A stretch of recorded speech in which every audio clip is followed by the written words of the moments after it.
Khi tôi 8 tuổi, tôi đang chơi bi trước nhà. Anh hai đến đưa cho tôi một quả đào. Anh hai của tôi tốt bụng lên từ khi nào vậy?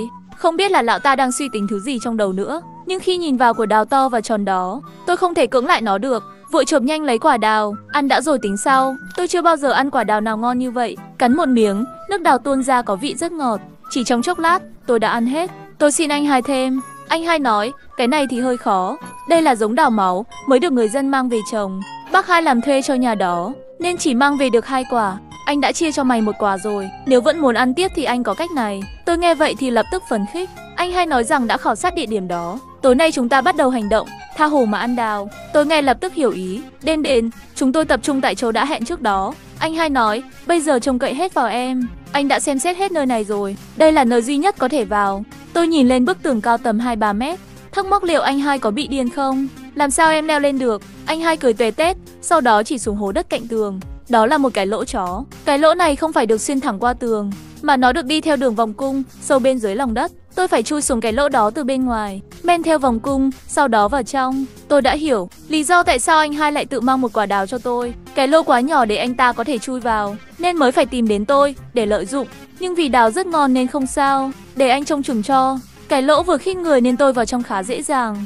Tôi ung dung và bước vào hái đào. Đầu tiên tôi ăn nó căng bụng trước, sau đó chất đầy đào vào áo và ra về. Đột nhiên, con chó trong nhà sủa ầm lên. Tôi giật mình hoảng hốt, nếu bị chủ nhà bắt được thì toi. Vội vàng ném đào vào hố và chui ra ngoài. Do đào vẫn đang nằm ở dưới đáy, kết quả là đi được nửa đường thì tôi bị kẹt lại, không thể tiến, cũng không thể lùi. Phần thân trên của tôi thì ở bên ngoài, còn phần thân dưới ở trong đất. Tôi nhờ anh hai kéo tôi ra ngoài, nhưng do đã bị kẹt cứng, hơn nữa, lưng tôi bị cọ vào tường rất đau.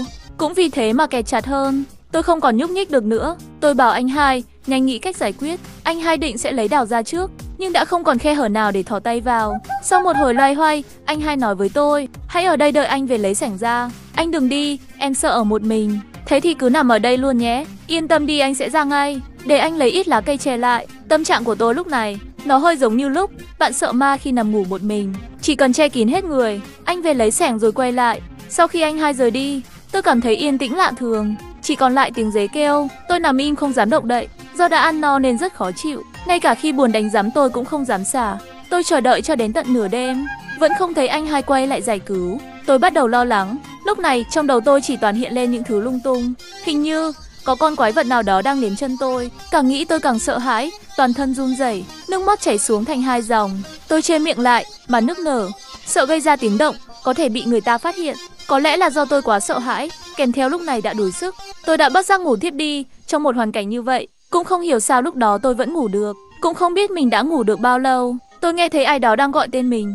Hình như là bố. Tôi định dùng tay để vén đám cây trước mặt ra, nhưng không ngờ lúc này tay tôi đã bị tê liệt, không nhấc lên được. Sau đó tôi dùng đầu để đẩy đám cây ra, nhưng do anh hai đẩy nhiều quá, không thể đẩy ra được. Tôi cố gắng hét lên, con đang ở đây. Tôi nghe thấy tiếng bước chân ngày càng gần, sau đó dừng lại trước mặt tôi. Có những tia ánh sáng le lói len qua bụi rậm. Tôi nhanh chóng hét lên, bố ơi cứu con. Nhưng do bụi rậm quá dày, giọng của tôi phát ra bị chặn hết. Chỉ nghe thấy lý nhí như phát ra từ dưới đất, làm cho bố tôi sợ hãi, đứng im tại chỗ không dám cử động, nhìn về phía tôi. Tôi không biết, cứ tưởng bố chưa phát hiện ra mình. Lấy đầu thúc vào bụi cây, vừa hút vừa hét lên, bố ơi con ở trong này.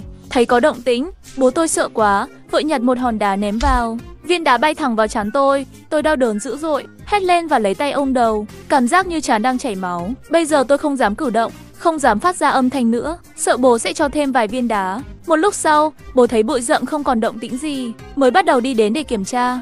Khi bố vừa bới hết đống cây lá ra ngoài, tôi bỗng nhiên ngẩng đầu lên và xuất hiện từ bãi cỏ. Bóng đèn của bố chiếu thẳng vào mặt tôi. Đột nhiên có một cái đầu ló ra khỏi bãi cỏ. Chưa kể, mặt còn đầy máu. Bố chưa kịp chuẩn bị tâm lý, hét lên trong sợ hãi, ngã nhào ra phía sau, khuôn mặt tái nhợt, lùi lại, đứng dậy quay người bỏ chạy vừa hét lên, có ma. Lúc này tôi vẫn chưa biết bố đang nói mình, nghĩ rằng có ma thật, nó khiến cho tôi sợ hãi. Khi người ta ở ranh giới sống còn, sẽ luôn có những khả năng phi thường. Tôi lúc này sợ quá hóa liều, mặc kệ đau đớn, dùng hết sức chui ra khỏi hố. Tôi vội chạy đuổi theo bố, vừa khóc vừa hét, bố đừng làm con sợ, hãy đợi con với. Bố chạy phía trước cũng hét lên, làm ơn đừng đuổi theo tôi nữa. Cả hai người hét nên không ai nghe ai. Về đến tận làng, tình cờ chúng tôi gặp mẹ ở đó. Mẹ ngăn bố lại và hỏi có chuyện gì vậy. Bố nói rằng bị ma đuổi theo.